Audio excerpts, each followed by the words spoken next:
በስመ አብ ወወልድ ወመንፈስ ቅዱስ አሃዱ አምላክ አሜን። ክርስቶስ ተንሥአ እሙታን በዐቢይ ኃይል ወሥልጣን አሰሮ ለሰይጣን አግዓዞ ለአዳም ሰላም እምይእዜሰ ኮነ ፍስሐ ወሰላም።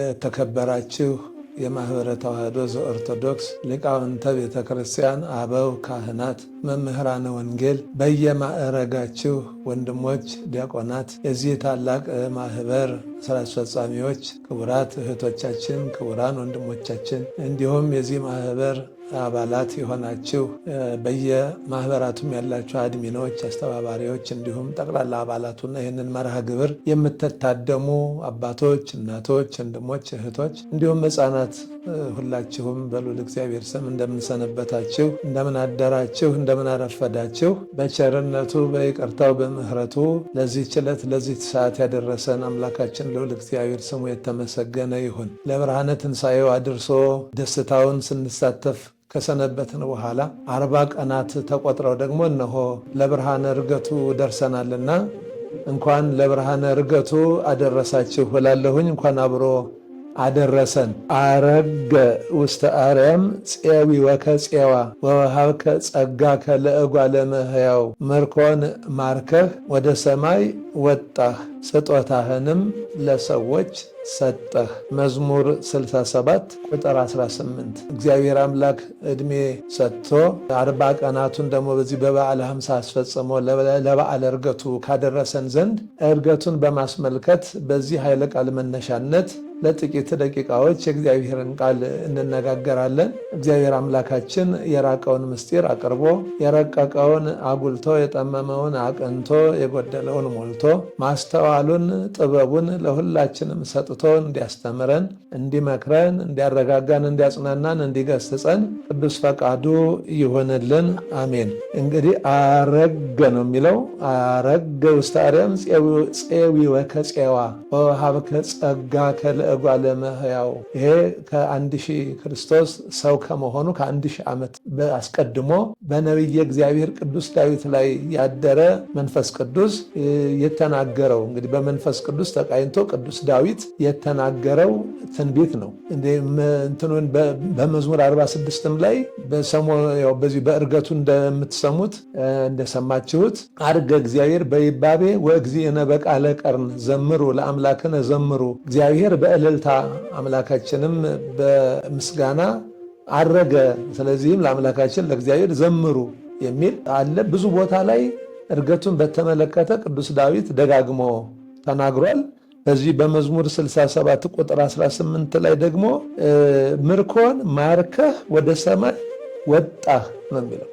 ምርኮን ማርከህ እንደዚህም ብሎ ባዶ እጁን ሳይሆን ምርኮን ማርከህ ወደ ሰማይ ወጣህ፣ ስጦታህንም ለሰዎች ሰጠህ ብሎ ዕርገቱንና ደግሞ ከዕርገቱ በኋላ ደግሞ በ10ኛው ቀን ባረገ በ10ኛው ቀን በተነሳ በ50ኛው ቀን ደግሞ ስለሆነውም ደግሞ ስለ መንፈስ ቅዱስ ስጦታ ያንንም ጭምር ደምሮ የተናገረበት አንቀጽ ነው ማለት። እንግዲህ ሁላችንም እንደምናውቀው ሲኦልን ጌታችን አምላካችን መድኃኒታችን ኢየሱስ ክርስቶስ በዝብዟታል።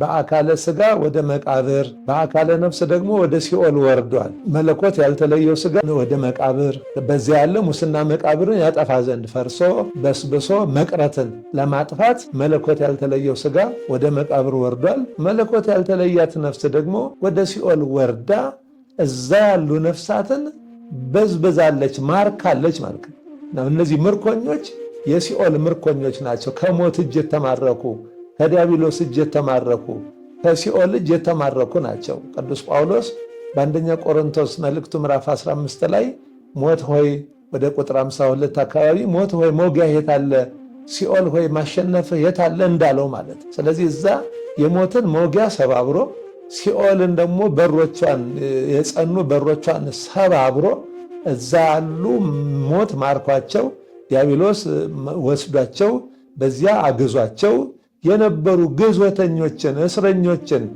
በዚያ ሙቁሃን የሆኑ እስረኞችን ፈቷቸው ስለነበረ ቅዱስ ዳዊት አስቀድሞ እንደተናገረ በትንሣኤው ነው የተፈጸመው ማለት። ይሄ ወወሃብከ ጸጋከ ለእጓለ እመሕያው የሚለው ደግሞ በበዓለ ሀምሳ ማለት ነው። አረገ ውስጥ አርያም ወደ ላይ አረግህ ነው፣ ወደ ላይ ወጣ። ወደ ላይ የወጣህ ወደ ላይ ያረከው ደግሞ ምርኮን ማርከህ ነው። ምርኮን ማርከህ ሲኦልን ባዶ እጇን አስቀርተህ በዛ ያሉ እስረኞችን ሁሉ ፈተህ የሚል ነውና እንግዲህ ያው በየዓመቱ በጥንተ እርገቱ ከሆነ ግንቦት 18 በየጊዜው ግንቦት 8 እርገቱን ግንቦት 18 በዓለ ጰራቅሊጦስ ነው። ይሄ በጥንተ በዓሉ ማለት ነው። ጥንተ በዓሉ ግን በሐሳበ ድሜጥሮስ ደግሞ ስለሚቀያየር ስለሚዘዋወር እነሆ ሐሙስን አይለቅም። ትንሣኤው በዕለተ እሑድ ስለሆነ ስንቆጠር 40ኛ ቀን የምናገኘው ሐሙስ ላይ ነው። ስለዚህ በቀመረ ድሜጥሮስም በሐሳበ ድሜጥሮስም ያው ሐሙስን ሳይለቅ ግን ጥንተ እርገቱን ሳይጠብቅ ተዟዙሮ በ40ኛው ቀን በተነሳ ትንሣኤን ባከበርን በ40ኛው ቀን የምናከብር ሆነናል ማለት ነውና ጌታችን አምላካችን መድኃኒታችን ኢየሱስ ክርስቶስ ወደዚህ ዓለም የመጣው ዓለሙን ለማዳን ለድህነት ነው። ሰው የሆነበት ምክንያት ሰውን ለማዳን ነው። እኛ ሰውነታችንን መጠበቅ ሲያቅተን፣ ሰው መሆን ሲያቅተን፣ እሱ ደግሞ እኛን ሆኖ ሰው ሆኖ እኛን ወደ ቀደመ ክብራችን፣ ወደ ቀደመ ሀገራችን፣ ወደ ቀደመ ቤታችን መልሶናል። ስለዚህ ሰው የሆነበትን ስራ ፈጽሞ ነው ያረገው ማለት ነው። ያው በመስቀል ላይ ነው ተፈጸመ ያለ፣ በመስቀል ላይ ተፈጸመ ብሏል። ከዚያ በኋላ እንግዲህ 40 ቀናትን በዚህ ምድር ላይ እንግዲህ መጽሐፈ ኪዳንን እያስተማረ ለደቀ መዛሙርቱ አልፎ አልፎ እየተገለጸ ማለት አልፎ እየተገለጸ መጽሐፈ ኪዳንን እያስተማረ ስርዓተ ቤተ ክርስቲያንን እያሳየ ሚስጥረ መንግሥተ ሰማያትን እየገለጠ የቆየባቸው ቀናት ናቸው እነዚያ 40 ቀናት ማለት።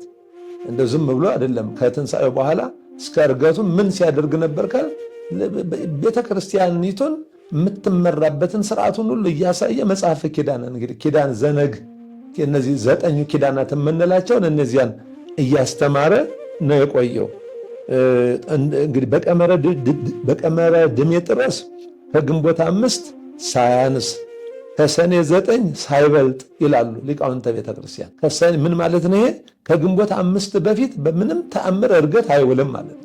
በምንም ተአምር ምንም አይነት ቀመሩ ሲቀመር ከግንቦት 5 በፊት እንዳይውል አድርጎታል ማለት። እንደገና ደግሞ ከሰኔ 9 ደግሞ በኋላ አይሆንም። ቢገፋ ደግሞ እስከ ሰኔ 9 ማለት ነው። ቢፈጥን ግንቦት 5 ቢዘገይ ሰኔ 9 በነዚህ መካከል እየተመላለሰ ሲቀመር በዓለ ዕርገት ይከበራል። እንግዲህ ስራውን ፈጽሞ በዮሐንስ ወንጌል ምዕራፍ 17 ላይ ግብረ ዘወሀብከኒ ፈጸምኩ፣ የሰጠኸኝን ስራ ፈጸምኩ ብሎ ተናግሯል። እና ልክ እንደዛው በቀራንዮም ተፈጸመ ሁሉ ተፈጸመ። ሰው የሆንኩበት ወደዚህ ዓለም ከድንግል ማርያም ከሥጋዋ ሥጋ ከነፍሷ ነፍስ ነስቼ ሰው የሆንኩበት ጉዳይ የመጣሁበት ዓላማ ተፈጸመ ተጠናቀቀ ብሎ እንደተናገረ ያንን ስራውን ፈጽሞ ነው ያረገው። እና እኛም ያንን እንድናደርግ ጭምር በኩረ ትንሣኤያችን እንደሆነ ሁሉ ለዕርገታችንም እሱ ነው በኩራችን መሪያችን ማለት እና እሱ ያረገው የተነሳው ያረገው ስራውን ፈጽሞ ነው። ክርስቲያንም እሱን እንድንመስል የሱ የሚያወርሰንን መንግስቱን ለመውረስ እኛም ስራችንን መጨረስ አለብን ማለት ነው። የተሰጠን ስራ ለእኛም አሁን መመርመር ያለብን ያንን ነው ማለት ነው። ዕርገትን ስናስብ እሱ ስራውን ፈጽሞ ካረገ እኔስ ምን አድርጌ ነው ወደሱ የምሄደው በተጠራው ጊዜ የሚለውን ነገር በደንብ አድርጎ ራስን መመርመር ያስፈልጋል ማለት ነው። ይህንን ዕርገቱን በተመለከተ ቅዱስ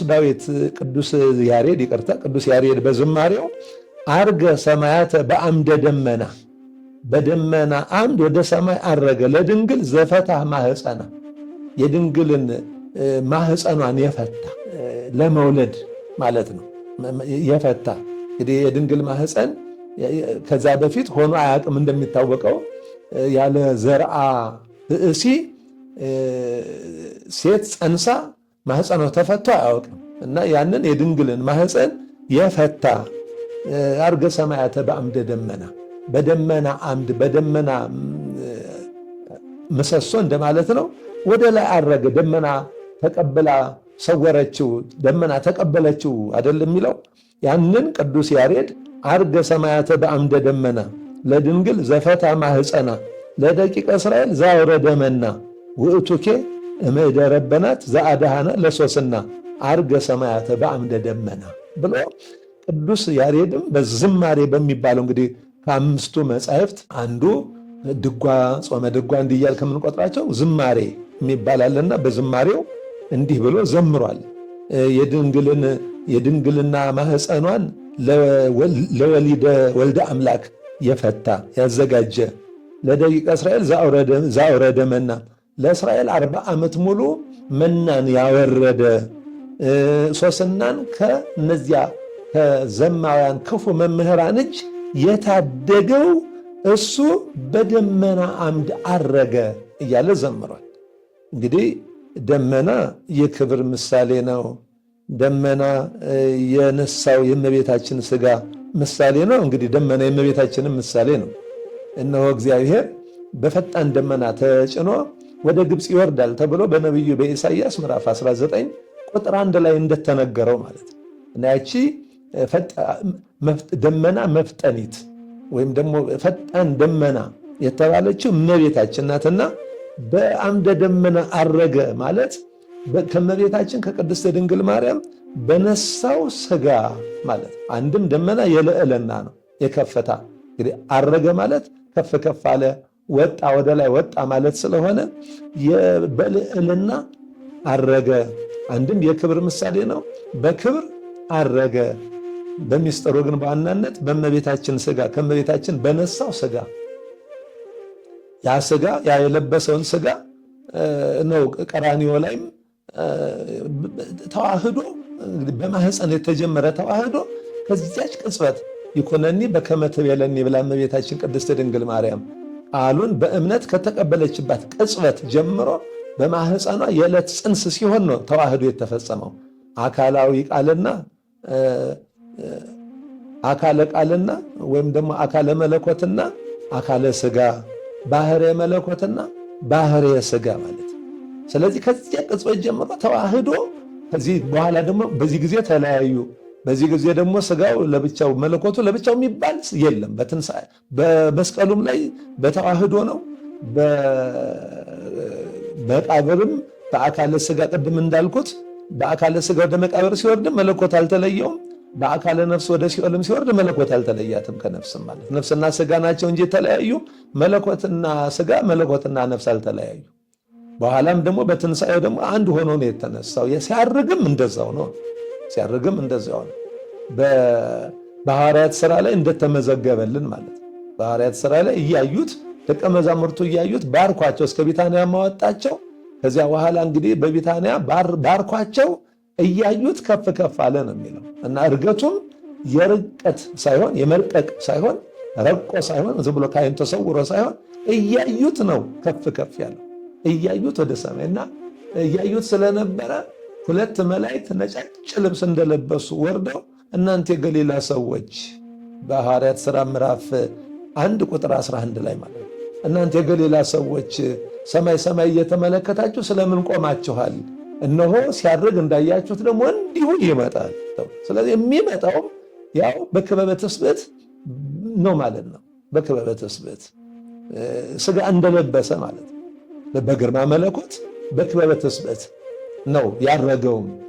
ስለዚህ እንደዚያ ሁሉ እንግዲህ እሱ ባረገ ጊዜ አርገ እግዚአብሔር በይባቤ እግዚአብሔር በእልልታ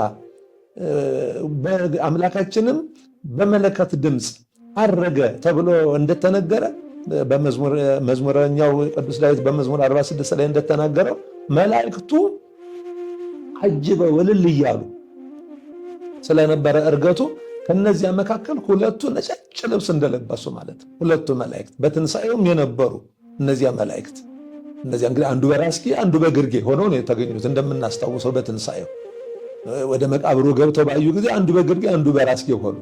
በኋላም ደግሞ ሴቶቹን ወደ መቃብር የገሰገሱትን ስለምን ሕያውን ከሙታን መካከል ትፈልጉታላችሁ እሱ ተነስቷል ብለው የተናገሯቸው ሁለት መላእክት ናቸው፣ ነጫጭ ልብስ የለበሱ ነጭ እንግዲህ የንጽህና፣ የቅድስና፣ የድል አድራጊነት፣ የአሸናፊነት ምልክት ነው እና ያንን ነው ቅዱስ ዳዊትም በዚህ ማነው ቅዱስ ያሬድም እየመሰከረ ያለው ማለት ነው። በአምደ ደመና ሲል እንግዲህ ከመቤታችን በነሳው ሥጋ በግርማ መለኮት በክበበ ትስብእት አረገ። አረገ መባሉም እንደምናውቀው ለመለኮት አረገ፣ ወጣ፣ ወረደ የሚባል ነገር አይነገርለት።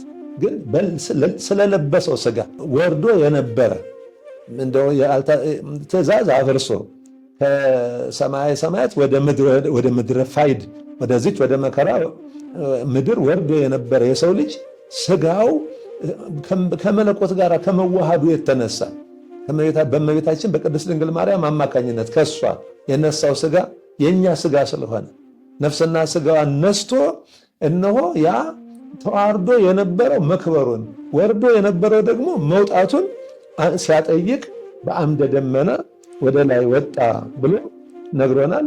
ቅዱስ ዳዊትም እንግዲህ ቅድም እንዳልነው እግዚአብሔርነቱንም ጭምር የመሰከረበት ጌታችን አምላካችን መድኃኒታችን ኢየሱስ ክርስቶስ የባህሪ አምላክ መሆኑን ቅዱስ ዳዊት አስቀድሞ መስክሯል።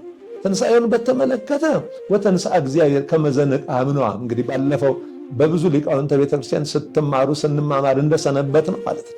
እግዚአብሔር ከእንቅልፍ እንደሚነቃ ስካርም እንደተወው እንደ ኃይለኛ ሰው ተነሳ። እግዚአብሔር ለምን? ጌታችን አምላካችን መድኃኒታችን ኢየሱስ ክርስቶስ እግዚአብሔር ስለሆነ ማለት ነውና እርገቱም ላይ እንደዛ አርገ እግዚአብሔር በይባቤ ወእግዚእነ በቃለ ቀርን እግዚአብሔር በእልልታ አምላካችንም በመለከት ድምፅ አረገ። ስለዚህም ዘምሩ ለአምላክነ ዘምሩ፣ ለአምላካችን እንደዚህ ላለው አምላክ በጠባብ ደረት አጭር ቁመት ተወስኖ በ33 ዓመት ከ3 ወር በዚህ ምድር ተመላልሶ ቤዛ ሆኖ ዓለምን ላዳነው በቀራንዮ አደባባይ ሥጋውን ቆርሶ ደሙን አፍሶ አድኖ ወደ መቃብር ወርዶ ሙስና መቃብርን አጥፍቶ ወደ ሲኦል ወርዶ በዚህ ያሉ ምርኮኞችን ማርኮ ሲኦልን ባዶን አስቀርቶ ማለት ነው። ማርኮ በ40ኛው ቀን ላረገ ለእንደዚህ ያለው አምላክ አመስግኑ ዘምሩ ተብሎ እንደተባለ በትንሣኤውም እግዚአብሔርነቱ ተመስክሯል። ወተንሥአ እግዚአብሔር ተብሎ አሁንም ደግሞ አርገ እግዚአብሔር ተብሎ እግዚአብሔር አረገ ተብሎ የተነገረው ስለለበሰው ሥጋ ያንን ለማጠየቅ አረገ። ርደቱም ወረደ ተብሎ ከሰማየ ሰማያት ወረደ የተባለው እንግዲህ እኛን ስለ ትሕትናው ማለት ስለ ትሕትናው ነው እንጂ እግዚአብሔር የሌለበት ቦታ ኖረ አይደለም። ወረደም ሲባል እግዚአብሔር ያልነበረበት በዚህ ምድር ላይ ሳይኖር ቀርቶ ገና ለመጀመሪያ ጊዜ ወረደ እየተባለ አይደለም። ስለ ትሕትናው የሰውን ሥጋ ስለመልበሱ የእኛን ሥጋ ስለመልበሱ ነው ወረደ የተባለ። ደግሞ አረገም ሲባል ደግሞ ስለለበሰው ሥጋ ያው ተዋርዶ የነበረ ሥጋ አምላክ ሆኖ በሰማያዊ ዙፋን ላይ መቀመጡን እንግዲህ በአብ ቀኝ ተቀመጠ የምንለው ለዚህ ነው። በአብ ቀኝ ተቀመጠ ሲባል ወልድ መጀመሪያውን ከአብ ቀኝ የተለየ ሆኖ አይደለም። ስለ ሥጋ ክብር ስለ ሥጋ እንግድነት ነው ያ የሚነገረውና ይህንን ነው እንግዲህ እርገቱን በምናስብ ጊዜ አብረን የምናነሳው ይሄ ነው። ሌላው ቅዱስ ዳዊት በዛው በመዝሙር 67 ቁጥር 33 ላይ በምስራቅ በኩል ወደ ሰማያ ሰማያት ለወጣ ለእግዚአብሔር ዘምሩ ይላል። ወደ ሰማያ ሰማያት ለወጣ በምስራቅ በኩል ይላል። እንግዲህ ምስራቅ የሚለው አሁንም እመቤታችንን ነው በምስጢር የሚመለከተው። አንድም እንግዲህ ምስራቅ የሚባል አቅጣጫ አለን። ምስራቅ፣ ምዕራብ፣ ሰሜን፣ ደቡብ ብለን በዋናነት ግን ምስራቅ እመቤታችን ነው። ምስራቃት ትባላለች። የምስራቆች ሁሉ ምስራቅ አማናዊው ፀሐይ የወጣባት ምስራቅ ትባላለች። በጌታችን አምላካችን መድኃኒታችን ኢየሱስ ክርስቶስ በፀሐይ ሲመሰል እሷ ደግሞ በምስራቅ ፀሐይ የወጣባት ምስራቅ ትባላለችና በምስራቅ በኩል ወደ ሰማያ ሰማያት ለወጣ ለእግዚአብሔር ዘምሩ የሚለውም ያንኑ ነው የሚመለከተው ማለት ነው። እመቤታችንን ነው የሚመለከተው። ከእመቤታችን በነሳው ሥጋ በለበሰው ከሥጋዋ ሥጋ ከነፍሷ ነፍስ ነስቶ በለበሰው ሥጋ በተዋሃደው ሥጋ ወደ ሰማያ ሰማያት ለወጣ ለእግዚአብሔር ዘምሩ ይላል። መዝሙር 46ም ቅድም እንዳልነው ዘምሩ ለአምላክነ ዘምሩ እንዳለው አሁንም ደግሞ ዘምሩ ነው የሚለው የዝማሬ ጊዜ እና በዚያ ውስጥ እንግዲህ ቅድም እንዳልነው ተስፋም አለ ማለት ነው። ተስፋ አለ። ወሃብ ከጸጋ ለእጓለ እመሕያው ለሰዎች ስጦታን ሰጠህ ስለሆነ ያን ስጦታ ጭምር ተስፋ እያደረግን አንደኛው ስጦታ መንግስተ ሰማያት ናት በዋናነት ማለት እስከዚያው ድረስ ደግሞ ልዩ ልዩ ጸጋ ቤተክርስቲያን የምናገለግልበት የምንከብርበት እግዚአብሔርን የምናገለግልበት የምናመሰግንበት ጸጋ መንፈስ ቅዱስን ያገኘነው እሱ በማድረጉ ምክንያት ነው። ይህንን እሱም ነግሮናል። እኔ ካልሄድኩ አጽናኙ መንፈስ ቅዱስ ወደ እናንተ አይመጣም ብሎ ስለዚህ እኔ ብሄድ ይሻላችኋል ብሎ አስቀድሞም ተናግሯል። በዮሐንስ ወንጌል ምዕራፍ 14 ላይ በአባቴ ቤት ብዙ ማረፊያ አለ፣ ስለዚህ አዘጋጅላችሁ ዘንድ ይሄዳለሁ ብሏል እና ብዙ ተብሏል። በብዙ አይነት ስራ፣ በብዙ አይነት አገልግሎት፣ በብዙ አይነት የተሰጠው ሁሉም በተሰጠው ጸጋ ሰባኪው በስብከቱ፣ ቀዳሹ በቅዳሴው፣ ግማሹ በገንዘቡ፣ ግማሹ በጉልበቱ፣ ግማሹ በእውቀቱ፣ ግማሹ በተለያየ መንገድ ቤተክርስቲያንን አገልግሎ ሁሉንም እግዚአብሔር እንደ ቸርነቱ ተቀብሎ በብዙ ወገን የምትወረስ ስለሆነ ብዙ ማደሪያ ብሏል ማለት ነው። ብዙ የተባለው ለዚህ ነው። መንግስተ ሰማያት አንዲት ናት፣ ግን የምትወረሰው በብዙ መንገድ ስለሆነ ብዙ ማደሪያ አለ፣ በአባቴ ቤት ብዙ ማደሪያ አለ ብሎ አስቀድሞ የተዘጋጀ በቃ በወልድ በመንፈስ ቅዱስ ፈቃድ የተዘጋጀ መሆኑን ነግሮናል። ግን እሱ ደግሞ አዘጋጅላችሁ ዘንድ እሄዳለሁ ሲል ደግሞ እርገቱን ነው የሚነግረን። አዘጋጅላችሁ ዘንድ ሲል በሱ ስም የምትወረስ መሆኗን ነው የሚነግረን።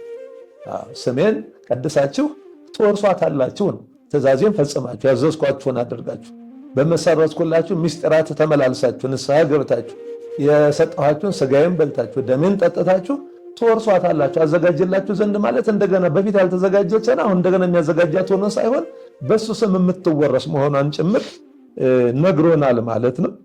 እንግዲህ ሁለቱ መላእክት ቅድም ብያለሁኝ በትንሣኤውንና እርገቱን እንድታነጻጽሩ ነው። ትንሣኤውን በተመለከተ ሕያውን ከሙታን ጋር ለምን ትሹታላችሁ? ሉቃስ 24 ቁጥር 5 ላይ አንቺ ሴት ምን ያስለቅስሻል? ዮሐንስ ወንጌል ምዕራፍ 20 ቁጥር 13 ላይ ያሉት ሁለት መላእክት ናቸው። ነጫጭ ለበሱ። በዚያም ነጫጭ በትንሣኤውም ነጫጭ ነው የለበሱት፣ በእርገቱም ነጫጭ ነው የለበሱት። በቃ ወርሃ ትፍስሕት የደስታ ዘመን የተድላ ዘመን መጣላችሁ። እኔ እንግዲህ ሞቼ ከተነሳሁላችሁ ሞታችሁን በሞቴ ካስወገድኩላችሁና የትንሣኤያችሁ በኩረ ከሆናችሁ ያዘዝኳችሁን ከፈጸማችሁ እኔን መስላችሁ በቃ ከፀሐይ 7 እጅ አብረታችሁ ትነሳላችሁ። እርገተ ነፍስም ደግሞ ይሰጣችኋል። እርገተ ነፍስ በነፍስም ደግሞ ታደርጋላችሁ። እኔ ከገባሁበት እኔ ካረኩበት ቦታ እናንተም እኔ ምንድነው እንግዲህ የሚባል እሱ የቤተክርስቲያን ራስ ስለሆነ ራስ ባለበት አካል ደግሞ ይኖራል። የግድ ነው። እሱን መስለን ከኖር ግንዱ ባለበት ቅርንጫፎች፣ ራስ ባለበትም ደግሞ አካል ሕዋሳት ይሰበሰባሉ ማለት ነውና ያንን ጭምር ነው የነገረን። በዮሐንስ ራእይ ምዕራፍ 7 ቁጥር 13 እስከ 15 ላይ በሌሊትም ራእይ አየሁ፣ እነሆም የሰው ልጅ የሚመስል በሰማይ ደመና መጣ፣ በዘመናት ወደ ሸመገለው ደረሰ፣ ወደፊቱም አቀረቡት። ወገኖችና አሕዛብ በልዩ ልዩ ቋንቋም የሚናገሩ ሁሉ ይገዙለት ዘንድ ግዛትና ክብር መንግስትም ተሰጠው። ግዛቱም የማያልፍ የዘላለም ግዛት ነው፣ መንግስቱም የማይጠፋ ነው ይላል። ቅድም እንዳልነው ስለ ሥጋ እንግድነት ነው። ባሪያው የነበረ አሁን አምላክ ሆነ፣ ተገዢ የነበረ አሁን ገዢ ሆነ። በሚገርም ሁኔታ ማለት በእግዚአብሔር ቸርነት ተገዢው ገዢ ሆኗል። አሁን የኛ ሥጋ ከሦስቱ ከአብ ከመንፈስ ቅዱስ ጋር የወልድን አካል በተለይ እንግዲህ የወልድን አካል ተዋህዶ ከወልድ አካል ጋር ተዋህዶ እነሆ የባህሪ ገዢ የባህሪ አምላክ ሆኗል ማለት አምላክ ሆኗል። ስለዚህ ምን አለ በራእይ ያየውን ሲነግረን የሰው ልጅ የሚመስል በሰማይ ደመና መጣ ይላል። ደመና ቅድም ፈተነዋል። አንደኛ በታላቅ ክብር እንደም ደመና በእመቤታችን አፍጣን የተረድ ፈጣን ደመና በተባለች በድንግል ማርያም ከሷ በነሳው ሥጋ መጣ የሰው ልጅ የሚመስል የተባለው ጌታችን አምላካችን መድኃኒታችን ኢየሱስ ክርስቶስ እና በዘመናት ወደ ሸመገለው የተባለው ደግሞ የባህሪ አባቱ አብ ወልደ አብ ወልደ ማርያም ስለሆነ ማለት ነው። ጌታችን ኢየሱስ ክርስቶስ ወደፊቱም አቀረቡት። ወገኖችና አሕዛብ በልዩ ልዩ ቋንቋም የሚናገሩ ሁሉ ይገዙለት ዘንድ ግዛትና ክብር መንግስትም ተሰጠው የሚለው አሁንም ያንን እንግዳ የሥጋን እንግድነት ሲመለከት ነው እንጂ አብ ወልድ መንፈስ ቅዱስ በገዥነት በግዛት በመንግስት አንድ ናቸው። ተሰጠው ተብሎ የሚባለው ግን አሁን የሥጋን እንግድነት ለማጠየቅ ነው። እንግዳ የነበረ ተገዢ የነበረ ተዋርዶ የነበረ ሞቶ የነበረ ከክብሩ ጎሎ የነበረ የኛ ሥጋ አሁን ገዢ እንደሆነ ለማጠየቅ ምንድነው እያለ ያለው? እነዚህ አሕዛብን በልዩ ልዩ ቋንቋ ወገኖችም ሁሉ ይገዙለት ዘንድ ግዛትና ክብር መንግስትም ተሰጠው ይልና ግዛቱም የዘላለም የማያልፍ ግዛት የዘላለም ግዛት ነው፣ መንግስቱም የማይጠፋ ነው። አምላክ ሆነ ማለት ነው። በቃ ተካከለ። ይህንን ነው እየነገረን ያለው። እንግዲህ እርገቱ በብዙ ወገን ነው የሚገለጠው። አርገ እግዚአብሔር ከመ ያለቡ እርገተ ጻድቃን ንጹሐን ብለው ሊቃውንቱም በዚህ በመቅደም ወንጌልም ላይ የንጹሐን ጻድቃን እርገት ያጠይቅ ዘንድ ያመለክት ዘንድ ጌታችን አምላካችን መድኃኒታችን ኢየሱስ ክርስቶስ አረገ ማለት አረገ እና እርገቱ የእኛን እርገት እንደ ሐሳቡ እንደ ፈቃዱ እንደ ቸርነቱ በሚሰጠን ማለት በስራችን የምንወርሳት ሆና ሳይሆን እንደ ቸርነቱ ግን ለቸርነቱ ማረፊያ ደግሞ ትንሽ ሰርተን ንስሐ ገብተን ስጋውን በልተን ደሙን ጠጥተን በምግባራት በሰናያት አጊጠን በመንፈሳዊ ክርስቲያናዊ ተጋድሎ እንደ አቅማችንን ሞክረን ተጋድለን እንደ ቸርነቱ ማለት ነው። ለዛች ለቸርነቱ ማረፊያ ትንሽዬ ቢያገኝብን ሌላውን በቸርነቱ ሞልቶልን እኛ እንደምናርግ ያጠይቀን ዘንድ እንደምንነሳ ለማጠየቅ ተነስቶ የትንሣኤያችን በኩር ሆነ። ደግሞ ለእርገታችንም ደግሞ በኩር ሆነ ማለት። ስለዚህ እሱ ወዳለበት እንሄዳለን። የቤተክርስቲያን ራስ እሱ ነው ተብሎ፣ ስለዚህ እኛ ደግሞ ሕዋሳት ነን። ሕዋሳት ከሆነ ራስ ባለበት ዘንድ ሕዋሳት ይሰበሰቡ ዘንድ ግድ ነው ማለት። ያችን እርገቱን ለማግኘት ነው እንግዲህ የምንጋደለው። ትንሣኤውን እሱ በትንሣኤ ዘጉባኤ በቀኙ ከሚቆሙት ጋር ለመቆም ማለት ነው እና በክርስቶስ የሚያምኑ ሁሉ ከእርሱ ጋር እርሱን መስለው ያርጋሉ ነው። ታርጋላችሁ ነው። እኔን ከመሰላችሁ ትእዛዜን ሕግጋቴን ከፈጸማችሁ እነሆ ከእኔ ጋር ታርጋላችሁ። እኔ ራስ ነኝ፣ እናንተ ደግሞ ሕዋሳት ናችሁ። እኔ ካለሁበት እናንተም ትሰበሰባላችሁ ነው። ዳግመኛ እመጣለሁ ወደ እኔ እወስዳችኋለሁ የሚለው በወንጌል የተነገረው ቃል ይሄ ነው። አሁን ቦታ አዘጋጅላችሁ ዘንድ እሄዳለሁ፣ ከዛ በኋላ ዳግመኛ እመጣለሁ፣ አያችኋለሁ፣ እኔም ወዳለሁበት እወስዳችኋለሁ። ዳግመኛ እሱ አሁን በአካለ ሥጋ ወይም ደግሞ በፊት እንደነበረው በዚህ ምድር ላይ በአካለ ሥጋ እንደተመላለሰው ሲመላለስ ይኖራል ማለት አይደለም እኛን ሊወስድ። በቸርነቱ ግን አንዴ በሰጠን ቃል እሱ በቸርነቱ እኛን እሱ ወዳለበት ይሰበስበናል ማለት ነው። ስለዚህ ይህንን መጠበቅ ያስፈልጋል። እንግዲህ እርገቱ ከዘጠኙ አበይት በዓላት አንዱ ነው። እኛም እንግዲህ በ40 ቀናት እሱ ስራ ሰርቶባቸው ከትንሣኤውም በኋላ በ40 ቀን ስራ ሰርቶ መጽሐፈ ኪዳንን አስተምሮ ስርዓተ ቤተክርስቲያንን አሳይቶ ምስጢረ መንግሥተ ሰማያትን እየገለጠ ቆይቷል። ይህን የተገለጠልንን መጽሐፈ ኪዳንን ስርዓተ ቤተክርስቲያንን ጠብቀን መንግሥተ ሰማያት የተገለጠች በሱ የተገለጠች መንግሥተ ሰማያትን በሱ ስም የምትወረስ እሱ የሚያወርሳት እሱ የከፈታትን መንግሥተ ሰማያትን ለመውረስ ራሳችንን ማዘጋጀት አለብን ማለት ነው። እንግዲህ ይሁዳ አስቆሮታዊ በዚች በእርገቱ ዕለት ወደ ሲኦል ሲወርድ፣ እኛ ደግሞ ጌታችን ደግሞ ወደ ላይ አርጓል። ክፉዎች ይወርዳሉ ማለት ነው። አንዴ ድነናል ምናምን ተብሎ ሁላችንም እንወርሳታለንም ተብሎ የሚፎከርበት አይደለም። 40 ቀን የንስሐ ቀን ተሰጥቶት ነበር ይሁዳ። እሱን በዚህ ቀን ማንሳት የግድ ስለሆነ ማለት ነው 40ውን የንስሐ ቀኖችን አልተጠቀመባቸው። እሱ ለመዳን የፈለገው እግዚአብሔር በመሰረተው በንስሐ በጸጸት እንደ ቅዱስ ጴጥሮስ አልቅሶ ማሬ ብሎ አልቅሶ ሳይሆን መዳን የፈለገው በብልጠት ሲኦልን እንደሚመዘብራት ስለሚያቅ ቀድሞ ቶሎ ሞቶ ሲኦል ወርዶ እሱ ከዛ በኋላ ክርስቶስ ሲኦልን ሲበዘብዝ አብሮ የዛን ጊዜ ከሚድኑት ከሲኦል ጌታችን አምላካችን መድኃኒታችን ኢየሱስ ክርስቶስ ደግሞ በዚህ በብልጠት መንግሥተ ሰማያት እንደማትወረስ አንደኛ ለይሁዳ፣ ሁለተኛ ደግሞ ለሁላችንም ትምህርት ለመስጠት ከዛፍ ላይ ተሰቅሎ ለመሞት ከተሰቀለባት ዛፊቱን አናግሮ ነስህ ከመ እሁከ ጴጥሮስ እንደ ወንድምህ እንደ ጴጥሮስ ንስሐ ግባ እንድትለው አድርጎ አውርዳ አቁመዋለች። ይቺ ደግሞ ያ ቀባጣሪ የሆነች እንጨት ብሎ ደግሞ እንደገና ተቆጥቶ ደግሞ ሁለተኛ ዛፍ ላይ ወጣ። አሁንም እንደዛው ነስህ ከመ እሁከ ጴጥሮስ እንደ ወንድምህ እንደ ጴጥሮስ ንስሐ ግባ፣ የሚያዋጣ የሚያድንህ እሱ ነው አለችው። ይቺ ደግሞ ያሏትን ትታ ያላሏትን አንቀሽ ቶሎ ግደኝ አልኩሽ እንጂ ማንቀባጥሪ ያለች ብሏት አሁንም ሶስተኛ ዛፍ ላይ ሄደ። ስለዚህ የዚህ ጊዜ እንደገና ወርውራ ጣለችው ማለት ነው። በኋላ አባብጦ ወድቆ ነው ያገኙት ሰዎች። ሄደው ለቤተሰቦቹ ተናገሩ። እናንተ ሰው እዛ ወድቆ አየነው ብለው ሄደው ነገሯቸው። ቤተሰቡ ሄዶ አፋፍሶ ወደ ቤት አስገብቶታል። ሰውነቱ ሁሉ አብጦ 40 ቀን ሲጓጉር ሰንብቷል ማለት ነው። ምክንያቱም በብልጠት መዳን እንደማይቻል አንደኛ መሐሪ ስለሆነ እግዚአብሔር መሐሪ ስለሆነ የንስሐ ዕድሜ ሰጠው። 30 ብር ተቀብሎ ሸጦኛል ቆይ እሰራለታለሁ አይደለም ያለው መድኃኒዓለም። ለእስራኤል ለሰቀሉት ለአይሁድ